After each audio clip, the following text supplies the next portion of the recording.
Do you struggle with Apex test classes or writing good, effective ones? This video will walk you through steps to write proper test classes. Welcome to 100 Days of Trailhead, where the tech community comes to learn Salesforce, learn tech, get inspired, and invest in ourselves. We are your trail guides, here to support you on your learning journey.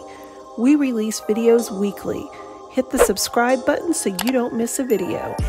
In the description below, you can find links for everything we mention in this video, as well as books and resources we found useful. Visit our blog, 100daysoftrailhead.com, for other helpful Salesforce and tech content. Testing code is critical to the success of your application or instance. Having the ability to test your code properly will have a direct influence on the success of your project, application, or solution. This video covers the steps to take to write a proper test class and things to consider. Battisson is a Salesforce MVP and author of the books Learning Salesforce Development with Apex and Mastering Apex Programming. He has been working with Salesforce for over a decade in a variety of technical and product roles. He is the COO of Cloud Galacticos and founder of the Leeds Developer Group in the UK. Hello, my name is Battisson. I'm a Salesforce MVP, author, and the COO of Cloud Galacticos. I'm here today to share with you my top 5 Apex testing tips. The first Apex testing tip I have for you is to write a test for any bug that you find or are given within a system. Whenever you find a bug or have a bug to fix, there are 3 main steps you need to follow. The first is to be able to recreate the bug in a repeatable fashion. By being able to recreate the bug repeatably, it means that you can show again and again that you can make the bug occur. It also means that it's easy for you to do so, it's quick, it's effective, and then you can also show it's actually fixed. If you can't recreate it, there's no way you can fix it. The second step then is to go and actually fix the error. It's to do the debugging, look through the logs, see what's occurring, look through the code and the processes and the flows and everything else, and see if you can find what's causing the error and make a change.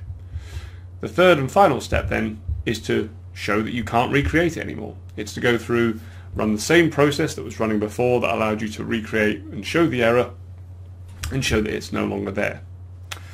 By writing a test, you're going to make all of these much easier and quicker.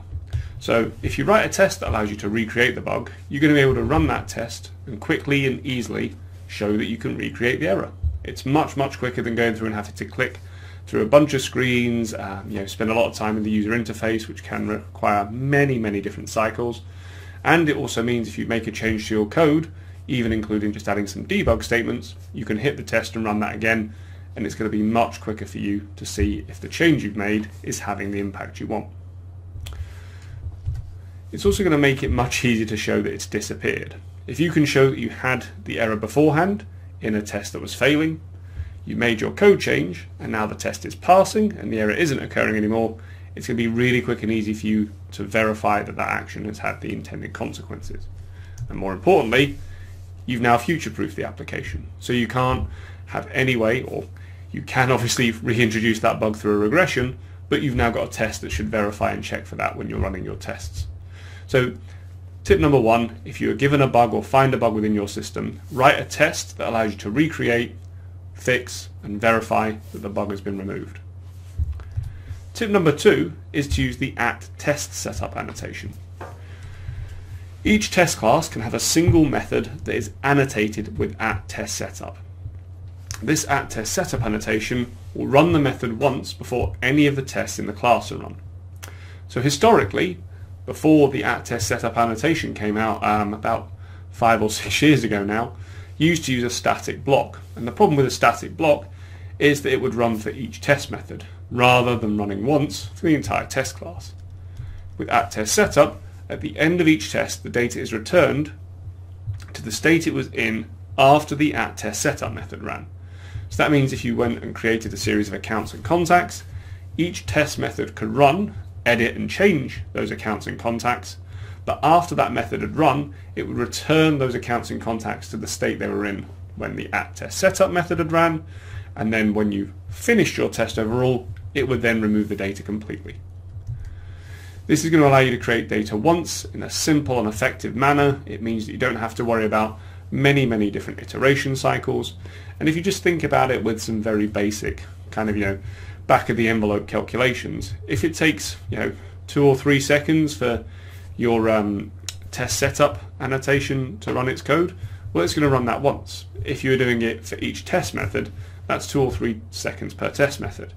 If your class has 10 to 15 tests in it, that's 30 seconds you've added there.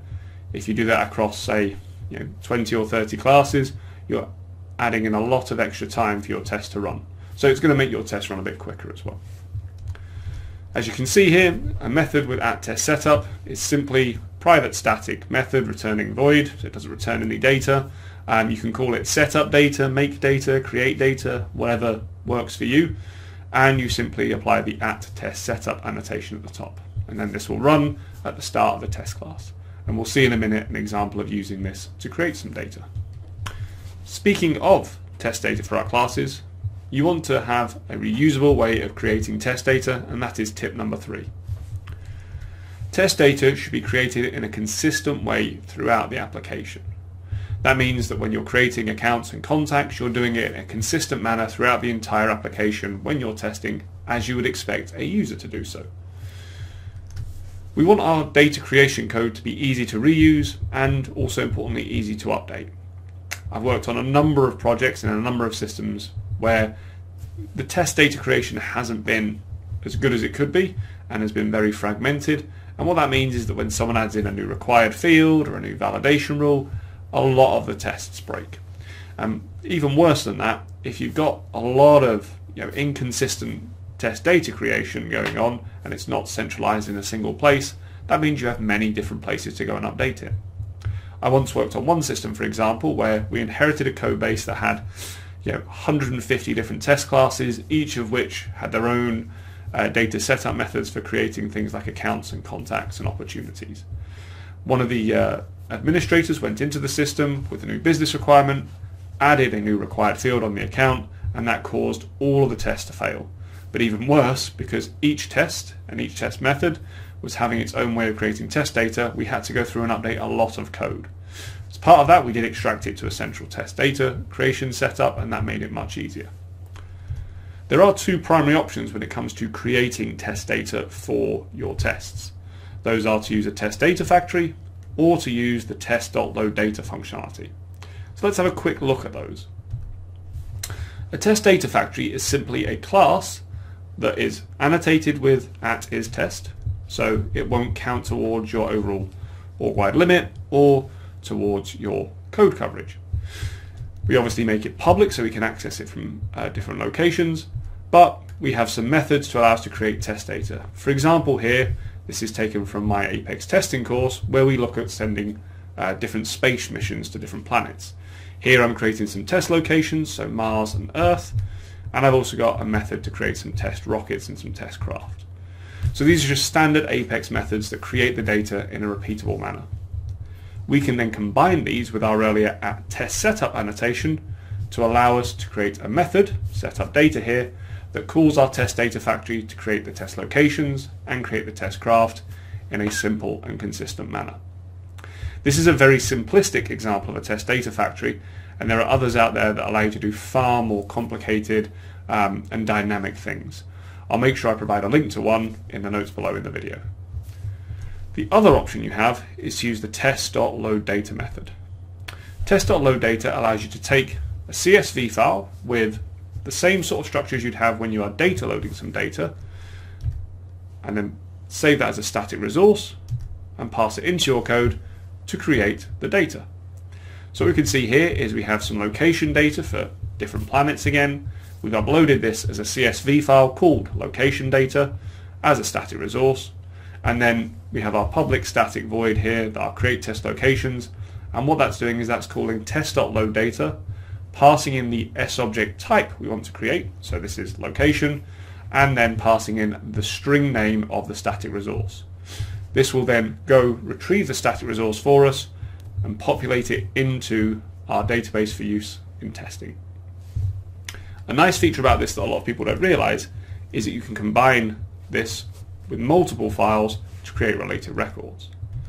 So here, for example, I have my location data from before, and I've added a new ID column. And that ID column is just a single character number here for me. I then also got my craft, where I've got a separate ID column that I've used 3 digits for.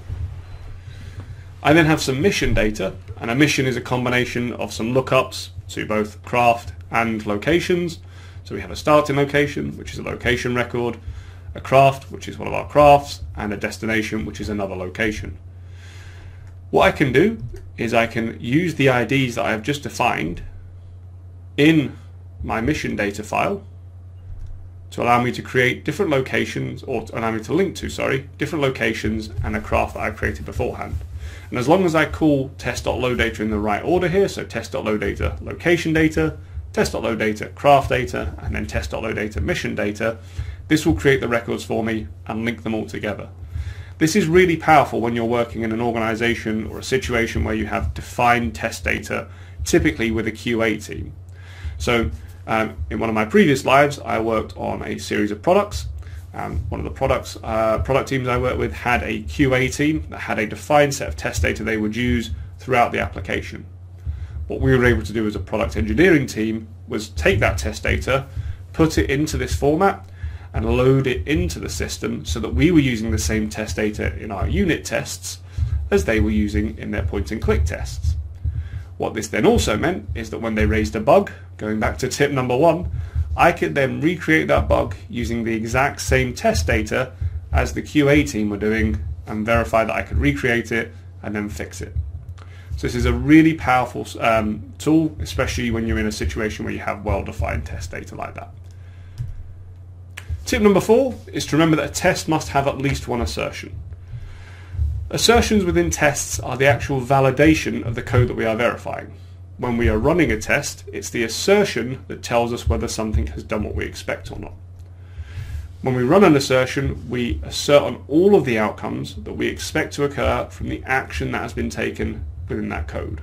And that could be changes of field values, it could be some CRUD on some different records, and it should also be exceptions and error messages to make sure that we are displaying to the user what we want them to see.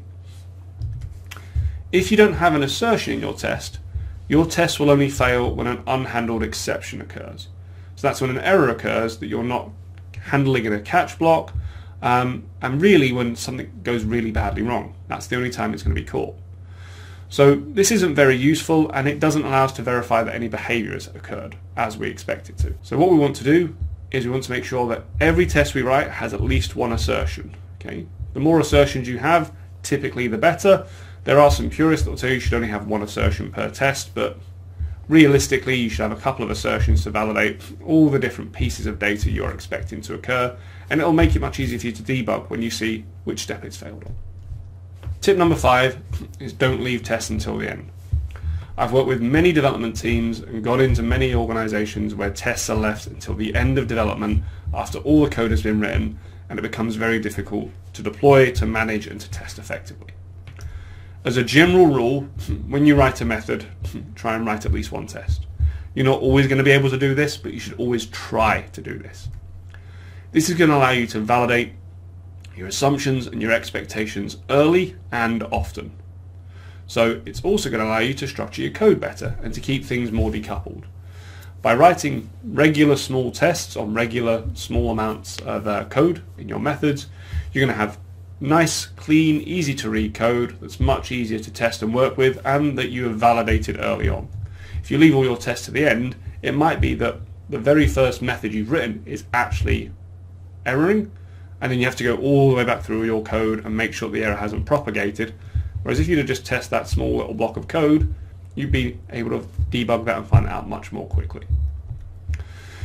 It's going to allow you to find bugs early and debug more easily, as we've just discussed.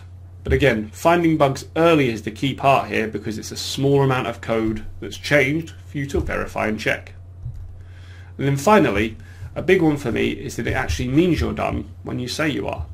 I've worked again with many developers who have come to me and said, okay, I've done that piece of functionality, and I've asked if it's been tested by a developer, by a tester or a QA engineer, and they've said yes, and they are happy. And so I've said, great, let's deploy it. And the response has been, oh, I haven't got the test methods written yet, I can't deploy it. Until you've written your test, your code can't be deployed, and if it can't be deployed, you're not done with it and you're not ready to deploy it. So Write your tests as early as possible and make sure you verify your code as you go through. Don't leave it to the end, and that'll make it much easier for you to deploy. I hope you found these 5 testing tips really useful and can incorporate them into making your tests a little bit easier to write, a little bit more effective, and to help you find bugs more easily. And with that, we're at the end. What test class tip was most helpful to you? Comment below. We would also love to hear what video topics you want us to cover in future videos in the comments. If you've made it to this point, we want to take an opportunity to say thank you. Since you stayed with us, here's a bonus. Get a rubber duck for your desk, as often explaining an issue out loud makes you discover the solution. This is called rubber duck debugging. Did you know this is why Jessica Murphy and Rachel Watson have been giving rubber ducks as WitDev group swag? Now you know. Use a rubber duck to help you debug your code. Thank you for spending time with us. Please like and subscribe to our channel because we share weekly content to support your tech and Salesforce learning journey. Don't forget to hit the notification bell so you don't miss a new video. We also handpick these videos which we recommend you watch next. Connect with us on Instagram, Twitter, Facebook, and on 100daysoftrailhead.com, all of which are listed below. Thank you for learning with us, and we'll see you back tomorrow.